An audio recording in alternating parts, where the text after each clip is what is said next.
I was lucky enough to talk to Alex about his wonderfully warm novel Coal Creek at the Brisbane Writers' Festival last year when it was just about to appear.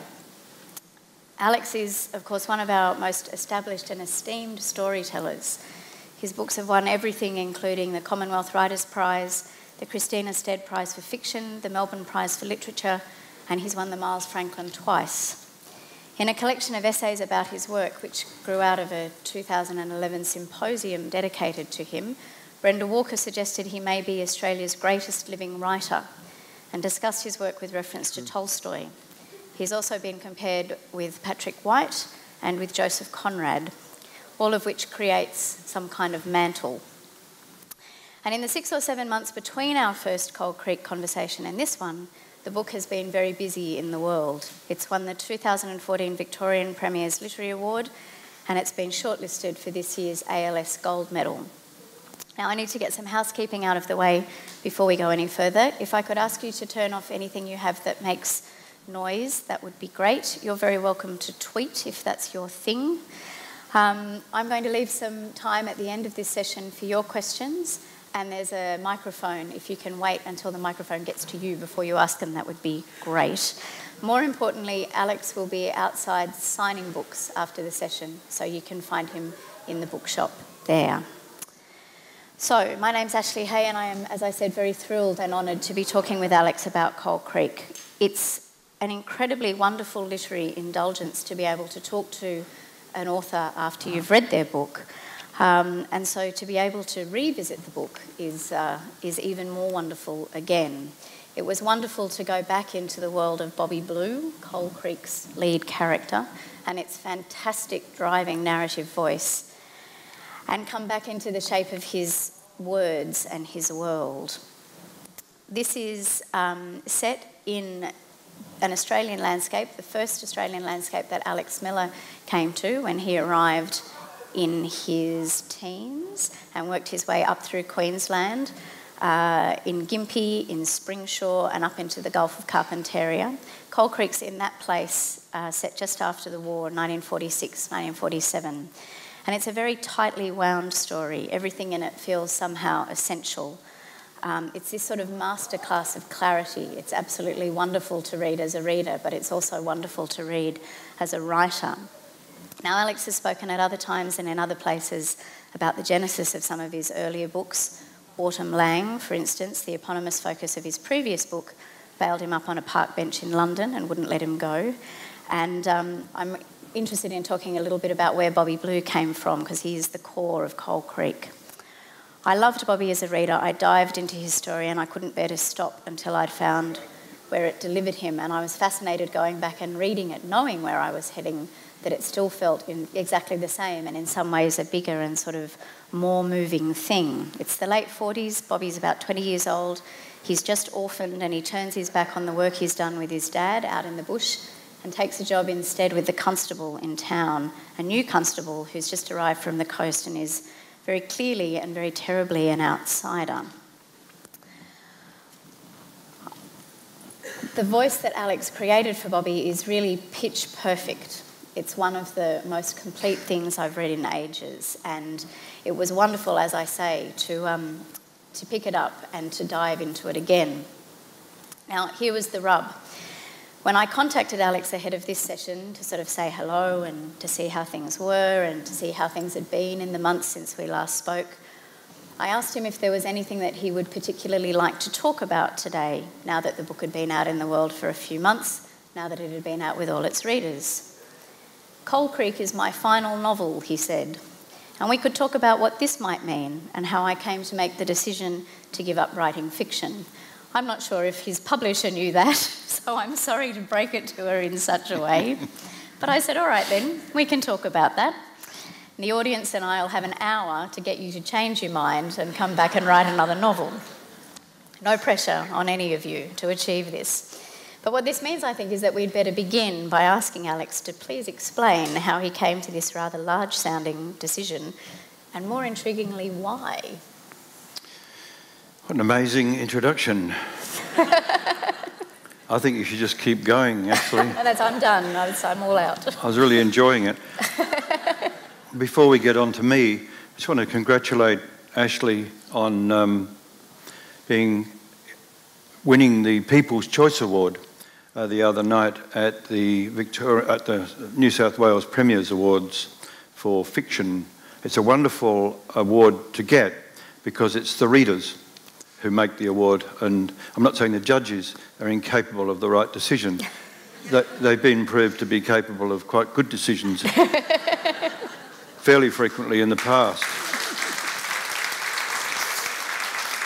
But nevertheless, to have your readers make that decision for you when, as always, in a short list of books, you're up against some fantastic books that are equally as good as your own, and you know that. So it is a very satisfying award to get, isn't it? It was, Congratulations, it was an amazing mate. surprise. Thank you. Thank you very much. Yeah. Thank you. And that was for the railway man's wife. I call it the railway man's widow, but anyway, we just differ a little bit on the title there. It's a wonderful book, and if you haven't read it, I can recommend it. It's a very satisfying read and surprising. Giving up writing novels and deciding to write, not giving up writing, but deciding to write something else. I mean, we don't know really what we're doing. I think you'd agree with that. Most of you have no idea what you're doing. You thought you were doing something in your life, and you look back and thought it was something else that you did. You realised it was some other achievement that you made, or some other point that your life had to it that you hadn't realised. And it isn't you, it isn't us who understand that. For novelists, for me, and I'm sure it's for other novelists too, it's readers who tell you what you've done. And this has happened a number of times to me. And my wife and I came back from America last year in November. We'd been over there for a couple of months. And when I got back, the women's prison, not so far from where we live, at Tarrangower, have a book club there, and they'd read Coal Creek by then, they'd done it in the book club, and they said, would I come out and speak to them about the book? So I did, and I didn't think I'd be late for dinner. I thought I'd be there maybe an hour, and I went out there, and there were 12 women in the readers group in a room that was very much like a seminar room in a modern university. Was sort of shiny and new, and they were all wearing the same clothes that you're wearing, just normal clothes, not uniforms with arrows or anything on them. And they all looked to me like normal people, nothing different. If someone had said, these hadn't told you they were all prisoners and they were all in for serious crimes, for quite long periods, up to 7 years, which these days a custodial sentence of 7 years is a major affair, as we know. You can get 2 years for killing somebody. And there were 4 Chinese women there. They had all read The Ancestor Game, one of them 3 times. One woman had read all my books, including Coal Creek, of course. She had them all there. And they'd all read some of them. And they were a pretty serious bunch of people. And there was one woman, the one who'd read all of them, who was dying to ask a question. And you could feel her need to ask a question, but she was being very polite and holding back and waiting till other people finished talking. And I said to her, what is it do you want to ask? And she said, in your work, and she mentioned 5 different titles, there's a theme running through them of the influence of the absent mother. Well, that theme is obvious in Coal Creek. If anyone's read Coal Creek, the absent mother is the moral guide of the narrator, and a very powerful presence in his mind, even though she's been dead for a number of years. So that was fairly clear. Well, that was the first I knew about this theme in my work. She asked me would I care to comment on it. And when she asked me that question, it threw my mind back to my very earliest memory. which I'd never really spoken about before and haven't written about. I don't think I have. My wife will tell me, yes, you did, because she has been looking at my work, essays and things that I've written over the years, and she might have picked it up. So Steph and I have been together for 40 years, so even when she's not here, she's kind of here saying, yes, you have, darling.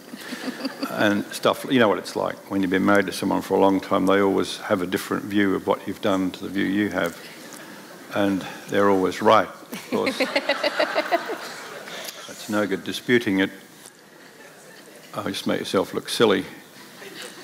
And it's a very serious question that this woman had asked me to comment on, and I'd never considered it before. So I said to her, this is totally new to me. I had no idea that there was this theme, but when you told me about the theme, it cast my mind back immediately to a memory that I have. It's actually 3 bits of broken memory, and I've never been able to elaborate them or join them together. And they relate to when I was 18 months old, and I was being taken for the only time in my life in a taxi with my father to a children's home to spend a week there while Mum had my younger sister, what was to become my younger sister. Dad couldn't get time off work, of course, in those days, and Mum couldn't just have the baby on her own at home, so I had to go to this children's home. Well, a week when you're 18 months old is forever. It's a life sentence. You don't know. You've got a little 18-month-old, take it away for that time. And I had these 3 bits of broken memory. And when the woman said the influence of absent mothers, that popped into my head. So I told her about it, told them all, in fact, about it. And there was an incredible tension in that room.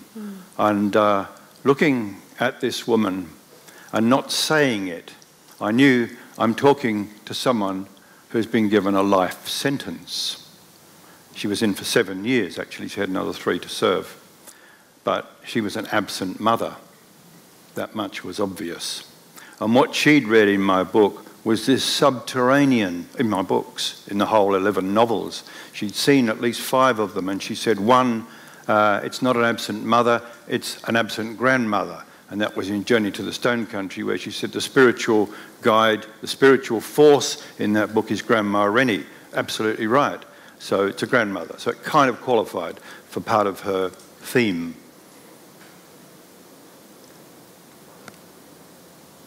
And I realised that probably not only she, but other women in that group were also absent mothers.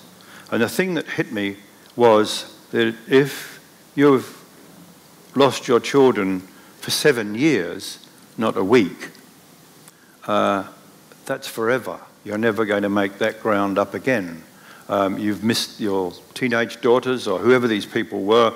She was a woman, I'd say she was around 50, early 50s. I'm not terribly good at age, but she was the oldest one in the group, and I suppose maybe 53, something like that. So her kids could have been various ages, I suppose, but I thought of somehow teenage daughters, and I didn't ask her how old they were because we just couldn't go there. Even asking that question, her eyes are red-rimmed and tense. And I was thinking, please don't cry. But they were treating me like not just a storyteller, but as somebody who had encapsulated what was for them a truth. And even if some of the other women weren't absent mothers, they were absent daughters. And they understood exactly what this woman was talking about. And they were really keen to get the answer. And when I said, I've never thought about it before, and I then told them that story of the 18-month thing, and we took it from there. And the woman then said, I was without a significant or interesting answer, to be honest, apart from saying this subterranean influence is clearly had its cause, and it's a much bigger issue for me than I ever realised. And I've been partly dealing with that as I've been writing all these books, thinking I've been writing about other things. She said, somewhere in one of your books you say, and I can't remember which book it was, she knew, she had the place marked. Your wife would know. Yeah, Steph would know. And she said, and this was in relation to Jacob Rosenberg, a friend who had been in Auschwitz and who died a few years ago, a great writer and a wonderful friend. And she said, somewhere you've said, a lifetime isn't long enough to get over that, to forget that. And of course it isn't. A lifetime isn't long enough to get over these sorts of things. As she just illustrated to me. And she said, do you think that I will ever be able to forget this, what's happened to me? And we looked at each other, and I thought, I've got to find a really interesting, significant, and above all, truthful answer for this woman. It's a really important moment for her. She's asking me as if I should know the answer to that sort of thing, as if I don't know, was a psychiatrist or something, and they don't know, do they? They just say, oh, do you? Is that so? Time's up. And I said, we've been here a couple of hours, and we had by then. And I said, of course you'll never forget it, and you'll never get over it. Of course you won't. How could you? 7 years in prison. It's a huge, important thing in your life. And I said, but from the way the other women have related to you, and from what you've said to me, and how we've all related very strongly about these things, and very intelligently about these things, I said, I believe you'll transcend it.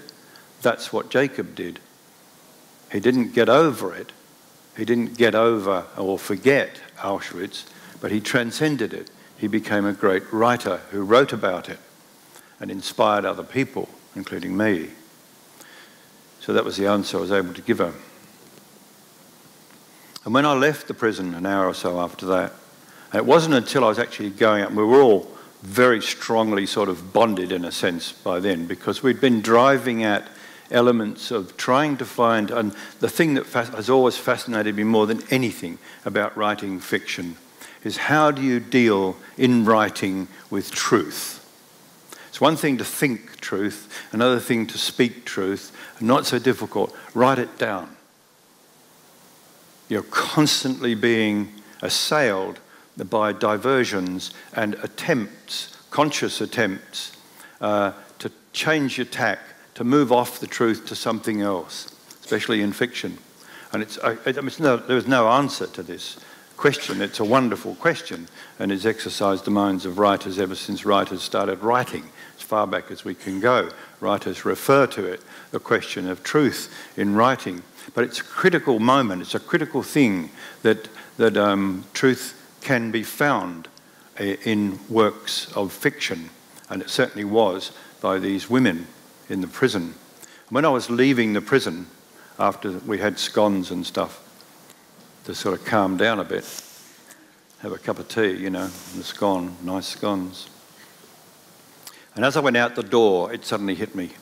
And I was walking across the compound towards my car, the only car there, and the emotion of the whole thing sort of hit me, and I said to myself, and accusing myself in a way, you've never really thought about your liberty, have you? You've got it. You've got it. You're a free man. What are you going to do with it? You've really got to take on a new challenge. It's time to sort of be afraid of what you're doing again. And I think that at my time of life, that's probably true. I think you've got to step back and examine what you've done a bit and take on a challenge that you haven't previously been working at. And I drove off, and I'm very familiar with where the prison is because it's beyond Maldon, the town of Maldon. You go through Maldon. I live in Castlemaine. You go to Maldon, and as you go through Maldon, there are a couple of hills. And on the second hill, on the other side of Maldon, a couple of k's, the road goes off to the right to the prison, and there's a dirt road goes off to the left. And my wife and I know the road very well because Ray and Yael Gator live out there, and they're good friends. And they live there for several months of the year or whenever they can find the time. And we're often visiting them, you know, or just going out, and Ray and I will do things like spreading gravel or collecting wood and stuff like that. So, but when I left the prison, I took the wrong road. came out of the prison, I went down a road that I've never been down before, which again has this sort of powerful, symbolic thing to it. And driving down the road, and it was late evening by then, and the sun was just slanting across, and we have this wonderful golden autumn light in that area, and it was just fantastic. And I said aloud, sometimes the wrong road is the right fucking road. Keep going. You know, and so I was kind of, instead of turning around, stopping, going back, doing the right thing, getting home in time for dinner, as I said I would, I was heading off in this unknown direction, and it was exhilarating, really exhilarating to be enjoying my freedom in a way I've never really thought about it before. And that's what had been given to me by the women in the prison. It was a great gift to a blind man. And in the middle of the road, and I was flying along really fast, no houses, just, there was that, you know on the sides of the road how we've retained often a bit of the old bush, the old yellow box trees, hundreds of years old, just that bit. And then you've got the open savanna of the cleared country. That's what it was like there, undulating with the sun catching it here and there. And in the middle of the road, very narrow bit of broken bitumen, there was this beautiful fox sitting there as if he had just curled up to sleep, and he was a freshly killed animal. He died very recently, and the sun was just catching his fur. And it was this beautiful, almost iridescent golden colour, the fur. And I had to slow down to go past him. I didn't want to bump into him or hit him, and I went around him. And it was incredibly moving. There was death on the road, and the beauty of this dead creature was unsurpassable. And I drove on and thought, I know what I have to do. I've got to spend some time celebrating the lives of people who have been critical to me at pivotal moments in my life, who've helped me. I mean, in some ways my life could be written as a series of meeting the right person from time to time, every now and again, especially when I've been on ground zero, especially when I've been at the bottom and not knowing which way to go or how to go. I've met the person who has acknowledged, recognised me, has become a friend. And there are a number of these people in my life, and I thought, that's what I want to do. I've always wanted to write about Max Blatt, and I have written little bits about him, and he gets into my books. Some books are dedicated to him, or one to he and his wife. Another one is Brakovnik, I think, is dedicated to him. And so he emerges every now and again. I've never wanted to write about him as a fictional character. So that's always debarred me from ever really writing about him. But so I decided, well, I'll write a book about him. And I'll write about our friendship and its importance. And when I got home, I knew exactly where to start this book. It may not be possible for me to write it. I'm sort of 30,000 words into it now, and I haven't got to him yet. I'm good at that, I know. But the reason I haven't got to him is I discovered you have to know who this 22-year-old is, who meets this 55-year-old Auschwitz survivor. He wasn't actually an Auschwitz survivor. He was a Polish Jewish guy who had survived, but not the camps. He was a spy, and he was picked up in Paris, but and tortured, of course, by the Gestapo.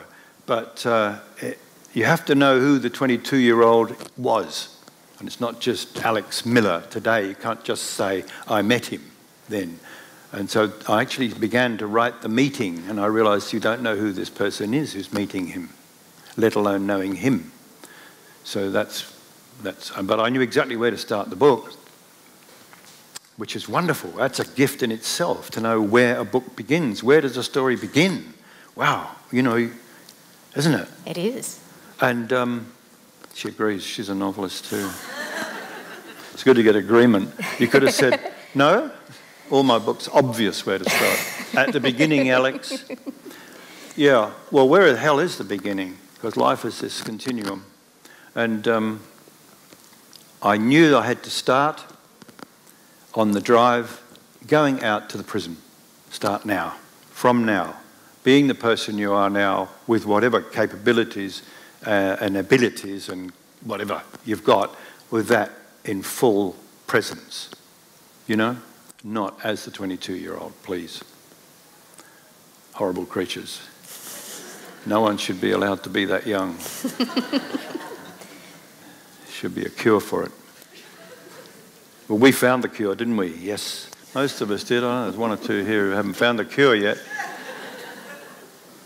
Mum will tell you. So I started by writing about the events, getting to the prison for a start.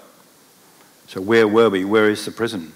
And I hadn't really thought about that before. And the prison is situated in this, out in the wilderness. There are no houses in this beautiful place. And you can't see the beautiful place from inside the prison.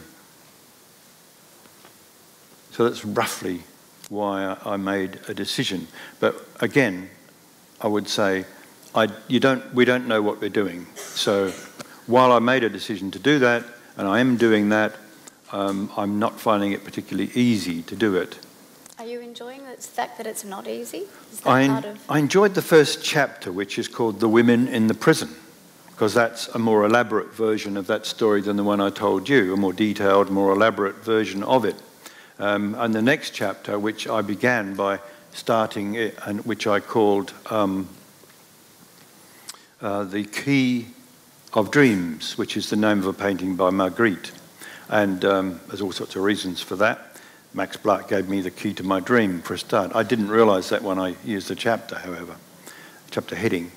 And that went along okay for a while until I realised with huge dismay, I had a few days off it, and I went back and read what I'd been writing, the last stuff, and I realised you've left the truth and you've gone back into fiction here.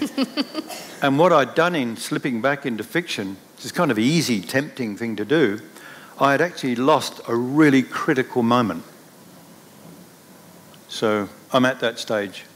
And I don't know how you feel, Ashley, but when you see that what you've done is just wrong, it's flat, it's dead, it's wrong, it's gone the wrong way. The wrong road wasn't the right road. It was the wrong road. And when you see that, I feel, oh, that's it, it's all up, that's the end of it then, it's all over. And I just go down a black hole. Do you? I just get rid of it and start again. Yeah, I know, that's easy. You say that, but do you do that straight away?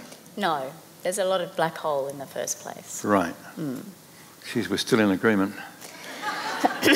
But I'm also interested that you found in trying to write about Max Blatt that you then needed to write about yourself, that you then needed to unravel you, which is a different sort of non-fiction project, isn't it? It is, and it's inevitably caught up with, I don't know, history too. You're writing about the 60s for a start. In 1966, today practically no one's heard of Rosa Luxemburg. In 1966, the great major biography of Rosa Luxemburg was published, a big 2-volume one by a bloke called J.P. Nettle, which is a magnificent book, and which also Hannah Arendt calls the book in her review in the New York Times Book Review in 1966. It's a wonderful review, and you can find it, actually I've got it here, you can find it in a collection of her essays and reviews called Men in Dark Times, which I'd recommend to all of you, just purely for the pleasure of reading her wonderful prose. And that, in that review, she says that and she's a pretty tough critic, a very tough critic, because her thing was clarity, always. Like, she wanted clarity. For complex issues, she wanted to be able to write a simple sentence, get it in, get it right. And like Brecht's poetry, if ever any of you ever read Bertolt Brecht's poetry, it's clear. He's worked it to the point where you understand what he's saying, unlike Auden or someone like that, where you think, what is this all about? You don't have to do that with Brecht. Brecht's limpidity, however, has depth, but the surface is available to you and draws you in. What were we talking about anyway? You writing about you. Right. As opposed to you being Hannah Arendt. Yeah, I mean, yeah, who was I in 1966? Not the person I am now. None of us were. and also what was going on then. I mean, things like that were still important. Rosa Luxemburg has lost her importance. She's gone. It's all over. Is it? I don't know. I haven't finished the book, and there's lots of other books around that I have to read, because I knew Max Blatt as my friend. And this was a problem I was talking to Ray Gator about, because Ray and I talk about what we're doing in our work quite often together. And one of the things was, and I said to Ray, I think as a precious aspect of this is the Max I knew. I don't want to lose the Max I knew and that friendship. Behind the Max I knew was this shadow play of history. The shadow play of history into which I was born in 1936 as an unconscious baby. You know, it took me a while to get going. I still haven't quite worked it out. But I'm getting there. And so, yeah, how do you do that? These are big problems. They're not, the answers to them are not obvious. How do I retain the Max I knew and give him the intense, massive shadow play of history that was always there for me whenever I met him and knew him? He was a very silent man. His wife never stopped talking. There was one occasion, which I have written about, I think, when we were there having dinner, my wife and I. My wife was one of his students, one of Ruth Blatt's students at MLC, and we knew them well for 30 years, both of them. And so we'd go there for dinner, and they lived in a house, and on the other, they lived in one half, and on the other half, in the other half of the house, was Robert Kohner, the pianist, and his wife Peter, and he was the great pianist, the great Viennese pianist, and Max and Ruth were the other two. And if you went there, Ruth had a limp, and she struggled to get to the door, and she'd stiffen up. And Peter, however, he'd knock on the door, and Peter would pop out of her room and answer the door, as she wanted to meet the friends who were going to dinner at Ruth and Max's on that side. And Ruth would be coming up from the back, and she'd say, Peter, don't have to answer the door, they're my guests. And Peter said, I'm just answering the door. Oh, hello, so you're Alex. And be the first one to meet you, you know, because my wife had told them about me, and she told me about them. You'll all get on, blah, blah, blah. So there was this expectation. And Peter would upstage Ruth, and she'd always beat her to the front door. Because Ruth, who was a dreadful cook, would be down the back in the kitchen cursing and swearing and kicking things and trying to make a meal. Max would be in the front room sitting there smoking, going, in silence. And he wouldn't get up to answer the door. So Peter would pop out. So there'd be a row. You'd enter into a domestic between the two sides of the house. It was always awkward when you're arriving for dinner. Between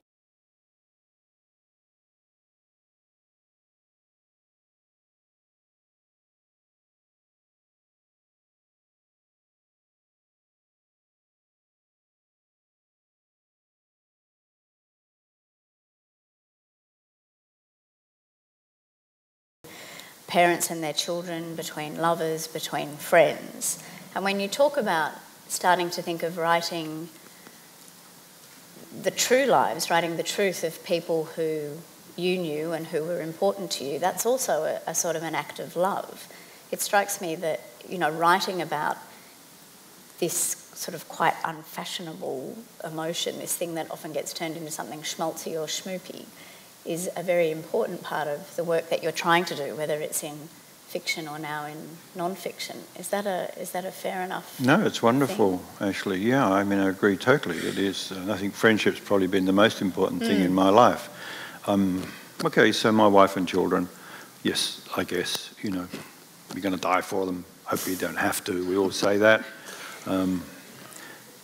Whether we do when it comes to the crunch, I don't know. I mean, Jacob Rosenberg, again, East of Time. If you get a chance, please read that book. It's a wonderful book. It's about the Lodz ghetto and the closing down of the ghetto by the Nazis, slowly, slowly, slowly, crunching down until finally people were taken off to Auschwitz on the train.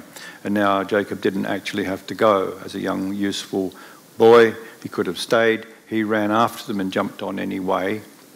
And throughout that book, his father is the hero. His father is a man who refused to accept positions in the Jewish community as a leader or as this or that or whatever. He said, it's not what I do. You get corrupt if you take on power, that sort of thing.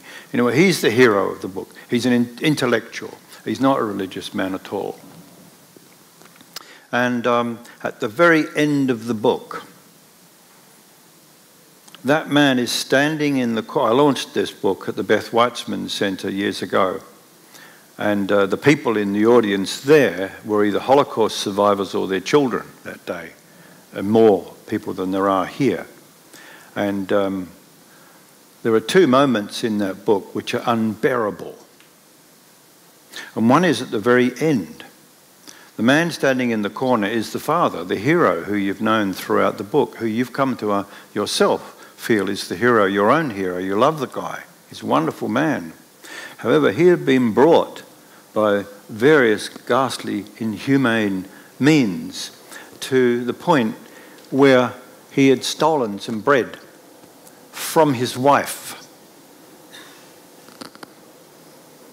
And Jacob never says what this means to him or to his wife. You know what it means. Standing in the corner of the truck, he's not thinking about Auschwitz and death. He's thinking about, I stole bread from my wife. Powerful, powerful. So that Jacob doesn't offer us any redemption in the book. The redemption is the existence of the book itself. That's where that he wrote it is the redemption. Love and friendship. I write and I always have written about people I love and care about. And when you say writing about the truth, about real people, I mean, the people who I wrote about in Journey to the Stone Country are dear friends. We visit them, they visit us, have done for years, known Annabelle for 30 odd years, and Beau for nearly as long, not quite as long as that. And Frank Budby, they're all very close friends.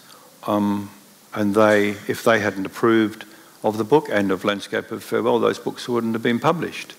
It wasn't my publishers who had to approve, though of course they did eventually have to approve, but Cole and Liz and Frank were the first people to approve. They were my friends. You're going to write about your friends, they've got to approve of what you write. You don't want to produce something for the sake of producing a book. There's only one person who's really hated being in my books, and that was in a book called Love Song. There's a stand-up comedian in the book.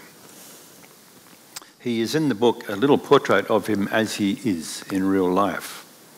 Horrible.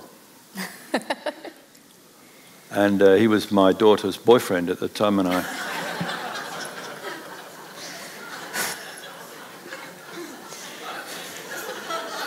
He was a classic tight ass. You know, Had she dropped him before or after you wrote about him? Quite a while after, unfortunately. It took a while to convince her what he was. But he read the book and was quite... Kate said, Spencer's really upset, Dad. I said, about what, darling? It's wonderful that he's upset, but, you know, how can we exacerbate this? How can we increase the pain, whatever it is? She said, it's that portrait of him you wrote in the book. He recognised himself. I said, oh, good. And he said to me, I didn't really like it. And I said, really? It's a true portrait of you as you are. I didn't change anything, so why don't you like it? Maybe you need to change, mongrel. I didn't add that. I just said it in my mind, the way you do. Yes. In fact, I may have said something stronger in my mind. But eventually, Kate did come to her senses and realise, oh my God, how did I put up with that creep? Which is wonderful. The ultimate story of, we had some American friends with us and we decided, okay, we'll take them to the Daintree. They want to see something, we'll go to the Daintree. So we all went. Kate wanted to come. So of course, the tight-ass boyfriend wanted to come too. We said, oh, what the hell. So we paid for them all. Up we went, got a house up in the Daintree somewhere, and had this terrible holiday. absolute disaster, very expensive and disastrous. And he beat me at table tennis. And yeah, it eventually emerged that he was who he was. And he had never, like when he came to the house, he'd always drink beer, but he'd never bring any. And at Christmas time, he'd forget to buy Kate a present, but he'd buy one for himself. And it would be a toy thing that we would play games on. And he'd sit there all Christmas Day going like this, you know, get the axe. And we went up there, and we'd all been living quite well, as you do. And we finished up at Port somewhere or other, whatever it's called. There's a place up there that's Port Douglas, that's it. And we walked into Port Douglas from wherever we'd been. And I think we'd been out on a reef doing this ghastly thing, never do it. You get a wetsuit on and you go and the tide's running that way and the boat's going, the wind's blowing, it's awful, I nearly drowned. I think I might have seen a turtle, but I'm not sure. And of course the boyfriend, he saw sharks and turtles and so now we come to the root of the gropers. problem. It was the wildlife and the table tennis that was the real issue here. We got back to this Port Arthur place, whatever it was called, Port Douglas, and he and Ron, the American guy, said, "Hey, we ought to have a beer." I said, "Yeah, great, let's have a beer." So we all sat down outside this pub, including the boyfriend, and there was this. And then the boyfriend said, "I wonder if there's an ATM round here." And I said, "No, they don't have them up here, mate. You can't get any money from anywhere." I didn't say anything, you know, but you thought, I wonder if there's an ATM in Port Douglas. And there was one there, another one there, you know. Anyway, eventually off he went. We looked at each other and said, "Christ, he's going to shout us a beer."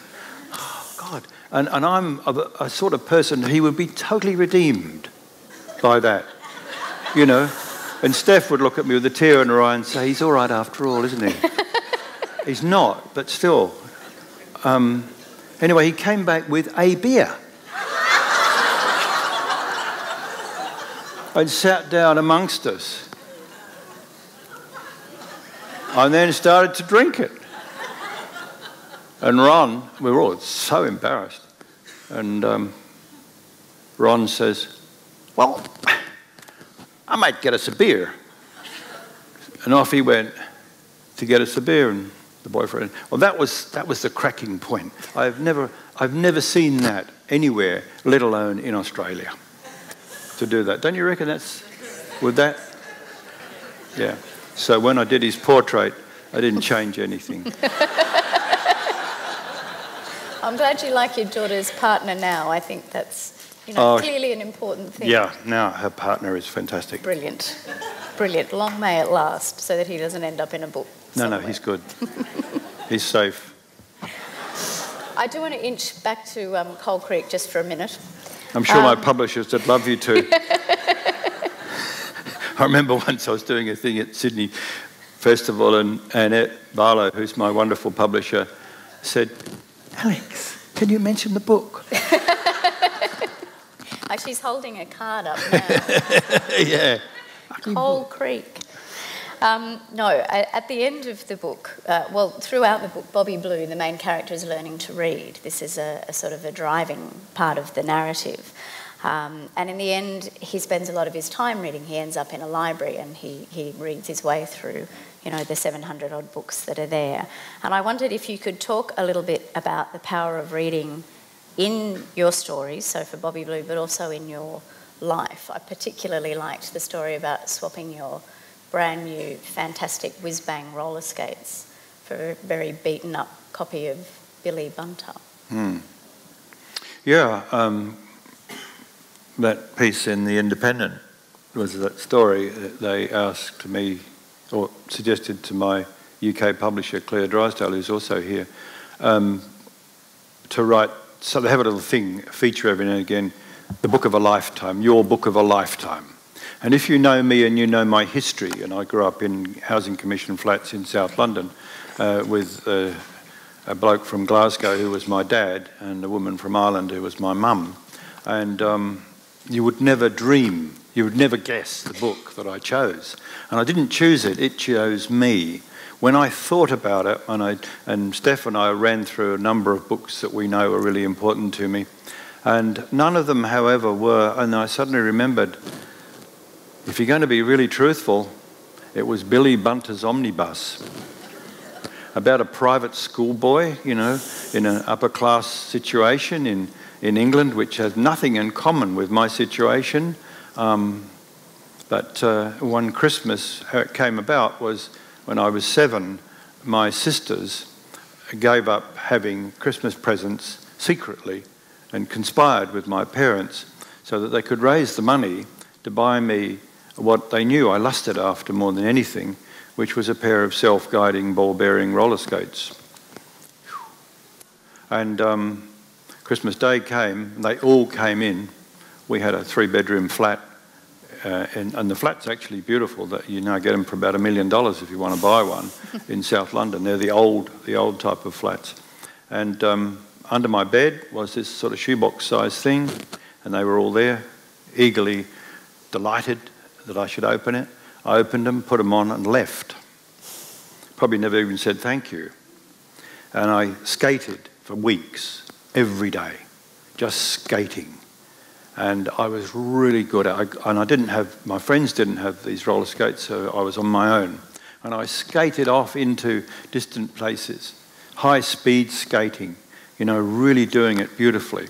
I could stop and turn and do anything. It's the only time I've ever become a virtuoso at some sort of sport thing like that.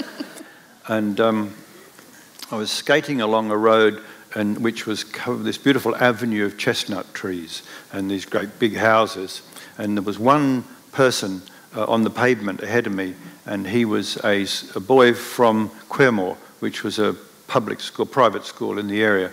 And I knew that he was one because they had these yellow and black scarves that they wore.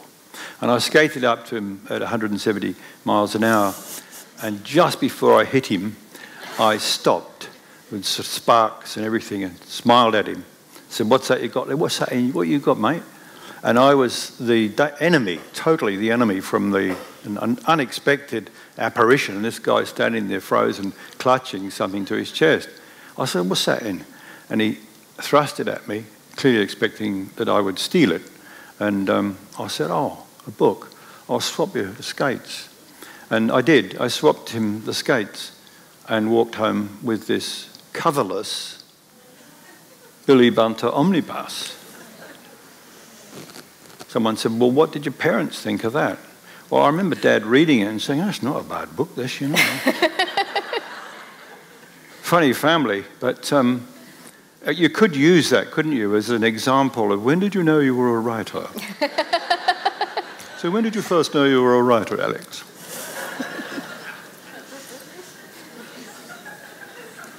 Only an idiot or a writer, probably a similar sort of thing, would do that, would they? And not be taken back to find the boy, get the skates back. My family obviously weren't all that conventional about those things. And Ashley did have the nous to ask me just now, the honesty, the cruelty to ask me just now, what did your sisters think of that? And I said, I've repressed that. They probably beat me up. But I honestly can't remember what they thought. I remember Dad being impressed because he thought they were quite good stories. Did you ever buy yourself another pair of roller skates? No, never. That was it. You know, that was it. Mm. Do you think they're still ahead of you, the roller skates? I just like the image of you, giving up novel writing and taking up non-fiction and roller skates. I think that would be... Good idea, actually. I think that could work. Yeah. I'm going to ask you one more question. Skateboarding, though, wouldn't it be now? I think roller skates, they're still Are they? Yeah. Still a few eccentrics. Yeah, you need a helmet these days. Right. I'm going to ask you one more question and then let these very patient people have a go. Yeah, they've been very patient, thank you. There's a line in the Ancestor game which I particularly love, which is, long for something you can't name and call it Australia. And I love the story of you arriving here, when you were 16, which now seems like quite a young age to be coming around the world on your own, and sort of fetching up in this very different landscape and working your way through it. And I wonder if it changed the way you saw Australia when you arrived for the first time, but then as you started to see it when you began writing, how the landscape sort of shifted between those two things.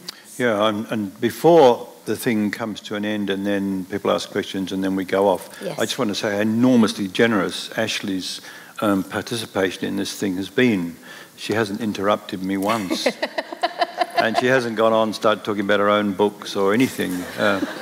It's pretty amazing, really, isn't it? I don't know that I could do it. She keeps trying to bring me back to Coal Creek. So it's Annette Barlow with the cardboard. Yeah. I'm very obedient. If our roles were reversed, she'd have to keep trying to bring me back to her book, you know. Landscape. Oh, sorry? Landscape? Yeah. Well, I mean, that whole period, that the 4 Queensland books that I've written relate to a 5-year period of my life.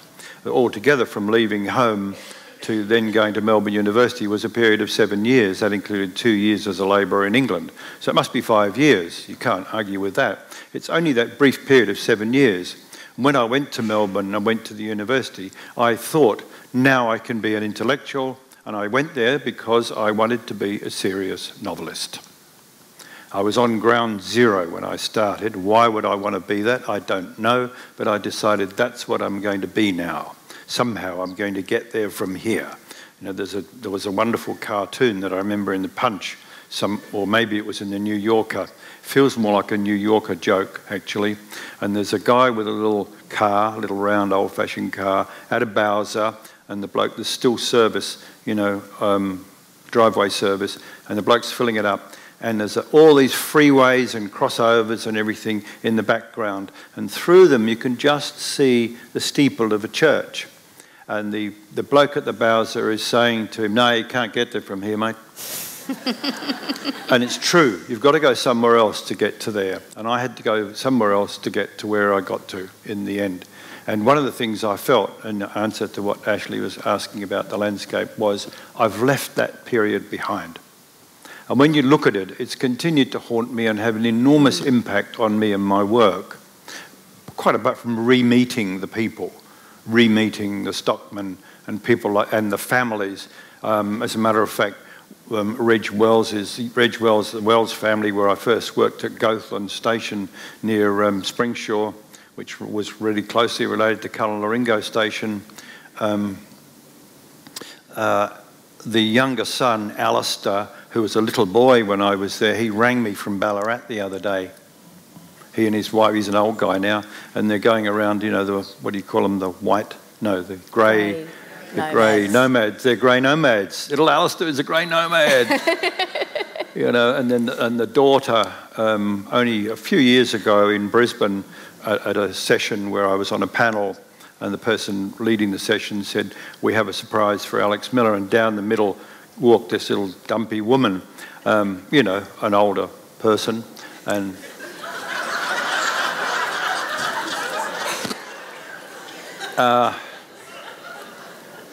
this was the svelte little 12-year-old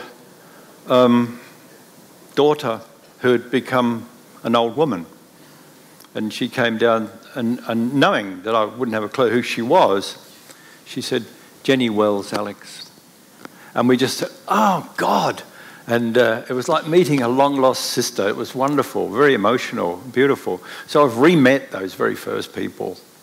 And originally, when Watching the Climbers of the Mountain came out, one of them wrote to me, I can't remember which one it was, I think it might have been John, are you the Alex Miller who used to work for our dad? You know, so you can't leave it behind. It comes back and gets you. Everything, yes. But the landscapes, I thought they were gone. And when I first wrote about those landscapes, I didn't think I was doing anything special. I thought that's the way you'd write about them. If you were going to write about them, that's how you would do it. And then it was sort of taken up by the critics and people as being, my God, you know, these landscapes, you're alive, you're in there and all that. I hadn't realised that that's what I was doing, you know. But it's other people need to do that. Other people who read, they tell you what you've done again, you know. We've got time for a couple of questions, and there is a microphone at the back which can get to wherever you are if you put your hand up. Nobody? Oh, yep, there's a lady just straight in front of you. She's just in the back row there. I've answered all their questions.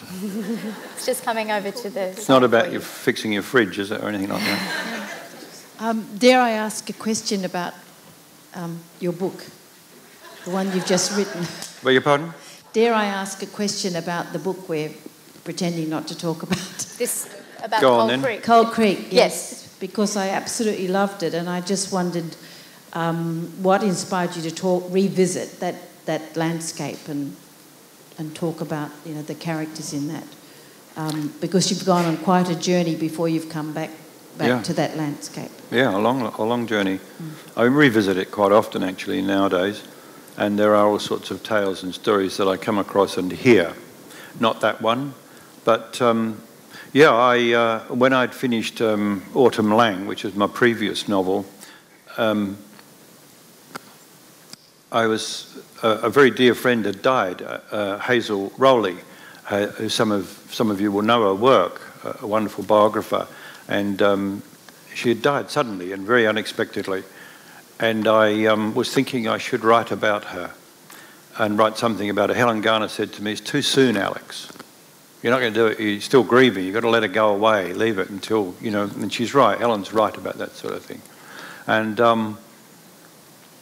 I was in a cafe having coffee with a guy, a friend of mine, and he said, what are you up to now? And I said, well, I feel I should write about Hazel, and I think I will. You know, it'll be a really tough book to write, but I think I should do it, and it should be based on our friendship. You know, that should be a book about our 7-year friendship. And I said, I've got this other little idea floating around, which is, and I just more or less told him the story of Cold Creek, not fully, but just in a few sentences, told him basically the story. And I was getting up to leave, and he said, so you're going to do the story that you told me, that one, Bobby Blue thing? And I had the Bobby Blue, I had the name Bobby Blue. In fact, that's what I called the book. And I said, no, forget about that, I won't do it. He said, you can't forget about it, it's a fantastic story. And I said, no, it'll take too much time and everything. He said, why don't you write it as a short story? And I said, great idea. I'll go home and do that this arvo. And I meant it. I thought I can do that this afternoon. I know that story more or less in my mind. So I did. I went home. I don't normally start work at 3 o'clock in the afternoon, but I did that day. And I worked till late, and it was there, and he was there, and he stayed with me for 10 weeks, and the book was written. Done. And I just listened to him, and I would wake up each morning and think, I wonder if he's still there. And he told me his story and all that. And I really gave it no thought, and I didn't do any research. And it was just there for me. My wife, once again, she's not here at the moment, but she'll be here on Friday. You can ask her then. But she did point out to me a number of things that I'd drawn from other places that I'd told her about or that I've written about. It wasn't, I mean, in that sense, I wasn't completely, I thought I was just under his spell utterly for that 10-week period. And people wonder, how can you maintain that tone of voice and that his particular way of talking, which is a semi-literate way of talking. It's the way I used to talk when I was up there, for sure. I had no education, very poor education. That's the way everybody talked. There was a woman from Queensland last night out at Hornsby Library where I was doing a similar sort of event to this. It was wonderful. And she said, we used to talk like that, didn't we? And I said, yeah, we did. And so it was like talking like my father. There was a girl from Glasgow just now over in the green room handing food around, and she spoke Glaswegian to me. And I spoke it back to her. And she said, oh, you're just down the road for a Sunday, are you? And I said, no, I'm not. No, I'm not. And she said, oh, God, you just did it, right? You know. Well, Dad had that accent. She knew just where I was supposed to have come from, just on the edge of the western edge of Glasgow. She came from just a little bit further, but she knew that, and that variation was enough. So it's there, you know, and his voice, Bobby Blue's voice, came from there. And the story was a gift. Sorry, that's all I can say, because the rest of it I don't really know. I can see your mouth moving from here, but I heard that it was absolutely beautiful, but I'm afraid I didn't hear what she said after that. The ending is extraordinary. I'm afraid we've come to an ending this afternoon.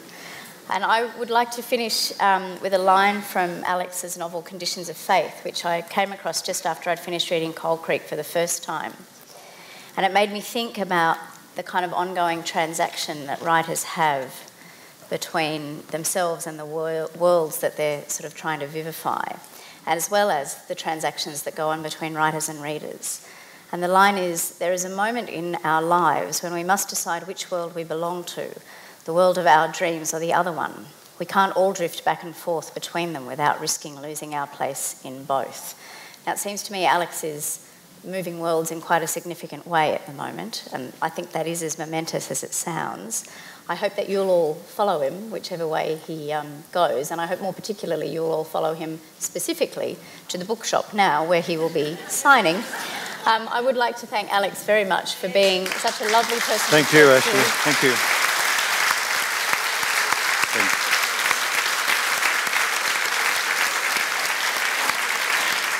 You're enormously generous.